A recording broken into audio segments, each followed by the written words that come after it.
പ്രമോദ് രാമൻ കൂടി വിവരങ്ങൾ നൽകാനായി ചേരുന്നുണ്ട്. പ്രമോദ്, ഇത്തരത്തിൽ വിദേശ രാജ്യങ്ങളോട് രാജ്യത്തിന്റെ നിലപാട് വിശദീകരിക്കാനുള്ള സംഘങ്ങളെ ഉണ്ടാക്കുന്നു, അതിനായി ആളുകളുടെ പേരുകൾ നിർദ്ദേശിക്കാനുള്ള ഒരു ആവശ്യം ഉന്നയിക്കുന്നു. ഏറ്റവും പ്രധാനം, കഴിഞ്ഞ ദിവസം ആദ്യം പുറത്തുവിട്ട പേര് തരൂരിന്റെ പേര് തന്നെയാണ്. പക്ഷേ കോൺഗ്രസ് ഇത്തരത്തിൽ കൊടുത്ത പട്ടികയിൽ അദ്ദേഹത്തിന്റെ പേര് തന്നെ ഇല്ല എന്നാണ് മനസ്സിലാക്കുന്നത്. എന്തുകൊണ്ടായിരിക്കും ആ ഒരു പട്ടിക തന്നെ വെട്ടി കേന്ദ്രം ഇങ്ങനെയൊരു തീരുമാനത്തിലേക്ക് എത്തിയിട്ടുണ്ടാവുക?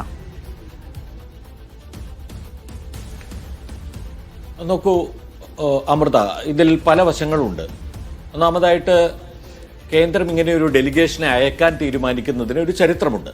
അത് കേവലം ഇപ്പോൾ വന്നിരിക്കുന്ന അല്ലെങ്കിൽ ഈ NDA സർക്കാർ തീരുമാനിക്കുന്ന ഒരു കാര്യം മാത്രമല്ല. 1994 ഇതുപോലെ സർവകക്ഷി ഡെലിഗേഷനെ അയച്ചിട്ടുണ്ട് നയതന്ത്ര നീക്കങ്ങൾക്ക് വേണ്ടി. 2008 അയച്ചിട്ടുണ്ട്. അപ്പോൾ 1994 ചരിത്രമെടുത്താൽ അന്ന് PV നരസിംഹറാവുവിന്റെ നേതൃത്വത്തിലുള്ള സർക്കാരാണ് അധികാരത്തിൽ. പാകിസ്ഥാന്റെ പലതരത്തിലുള്ള പ്രചാരണങ്ങൾക്കും മറുപടി നൽകുക എന്ന ഉദ്ദേശത്തോടുകൂടി അന്ന് പ്രതിപക്ഷ നേതാവായിരുന്ന AB വാജ്പേയിയുടെ നേതൃത്വത്തിലുള്ള സംഘത്തെയാണ് ജനീവയിൽ നടന്ന യുണൈറ്റഡ് നേഷൻസ് ഹ്യൂമൻ റൈറ്റ്സ് കോൺഫറൻസിലേക്ക് അയച്ചത്. ഐക്യരാഷ്ട്ര സംഘടനയുടെ മനുഷ്യാവകാശങ്ങൾക്ക് വേണ്ടിയുള്ള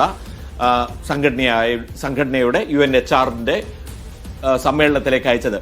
അവിടെ പാകിസ്ഥാൻ ഒരു പ്രമേയം സ്പോൺസർ ചെയ്യുകയും, അതായത് ഇന്ത്യ ജമ്മുകശ്മീരിൽ നടത്തുന്ന മനുഷ്യാവകാശ ലംഘനങ്ങൾ ചൂണ്ടിക്കാണിച്ചുകൊണ്ടുള്ള ഒരു പ്രമേയം സ്പോൺസർ ചെയ്യുകയും അത് നേരിടുകയും ചെയ്യുക എന്നതായിരുന്നു ആ സംഘത്തിന്റെ ദൗത്യം. അതിൽ AB വാജ്പേയിയുടെ നേതൃത്വത്തിലുള്ള സംഘം വിജയിക്കുകയാണ് ഉണ്ടായത്. അന്ന് ആ പ്രമേയം വോട്ടിനിട്ട് തള്ളിക്കളയുകയാണ് UNHR ചെയ്തത്. അപ്പോൾ ഇങ്ങനെ ഒരു ചരിത്രമുണ്ട്. ഇത് ആദ്യമായിട്ട് മോദി സർക്കാർ ഇങ്ങനെ ഒരു കാര്യം പ്രതിപക്ഷത്തെ ഉൾപ്പെടുത്തി ചെയ്യുന്നു എന്നുള്ളതല്ല. 2 തവണ ഇങ്ങനെ ഉണ്ടായിട്ടുണ്ട് മുൻപ്.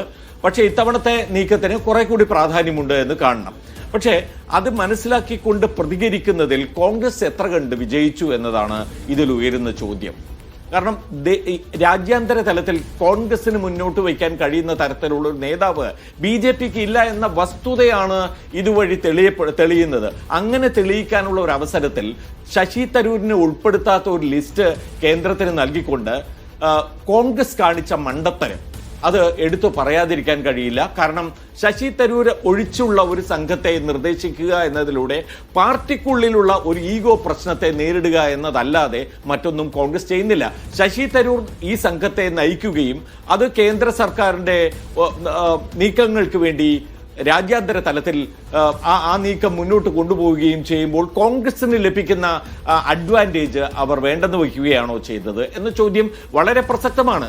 അത് KPCC ഇപ്പോൾ സ്വാഗതം ചെയ്യുന്നുണ്ടെങ്കിൽ KPCCക്ക് അത് ഉൾക്കൊള്ളാൻ കഴിഞ്ഞു എന്നതാണ്. എന്നാൽ ദേശീയ തലത്തിൽ കോൺഗ്രസിന് അത് ഉൾക്കൊള്ളാൻ കഴിഞ്ഞില്ല എന്നുമാണ്. കാരണം ഇവിടെ തരൂരിന് ഒന്നും നഷ്ടപ്പെടാനില്ല. തരൂരിനെ കേന്ദ്രം ഉൾപ്പെടുത്തുന്നു, അതുവഴി രാജ്യാന്തര തലത്തിൽ രാജ്യം ഒന്നിച്ചു നിൽക്കുന്നു എന്ന പ്രതീതി സൃഷ്ടിക്കുകയും ചെയ്യുന്നു.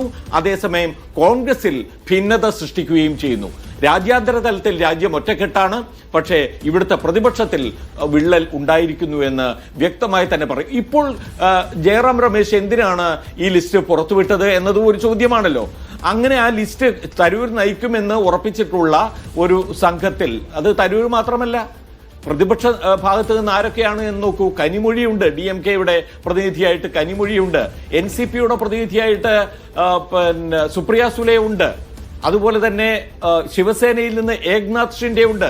അപ്പൊ ഇവരെല്ലാവരെയും ഉൾപ്പെടുത്തുന്നുണ്ട്. പ്രതിപക്ഷത്തു നിന്ന് ഇവരെല്ലാവരെയും ഉൾപ്പെടുത്തുന്നതിൽ കോൺഗ്രസിന്റെ പ്രതിനിധിയായിട്ടാണ് ശശി തരൂരിനെ അവർ പ്രതീക്ഷിച്ചതും ഉൾപ്പെടുത്തിയതും. അത് ഇല്ലാതെയാണ് കോൺഗ്രസ് ഈ ലിസ്റ്റ് നൽകിയത് എന്ന് പറയുമ്പോൾ ശശി തരൂരിനോട് എന്തെങ്കിലും തരത്തിലുള്ള പടവെട്ടുക എന്നതാണോ ഈ ഘട്ടത്തിൽ കോൺഗ്രസിന്റെ ഏറ്റവും പ്രധാനപ്പെട്ട ദൗത്യമെന്ന ചോദ്യം ഉയരുകയാണ്.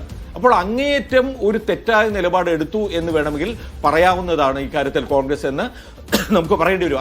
അതേസമയം ആഭ്യന്തരമായി കോൺഗ്രസ് എടുക്കുന്ന നിലപാടുകളിൽ ശശി തരൂർ ചേരുന്നില്ല എന്നുണ്ടെങ്കിൽ അത് ആഭ്യന്തരമായി ആ പാർട്ടി കൈകാര്യം ചെയ്യേണ്ട വിഷയമായിരുന്നു എന്ന് മാത്രമാണ് അതിൽ പറയാൻ സാധിക്കുക. അമൃത. ശരി.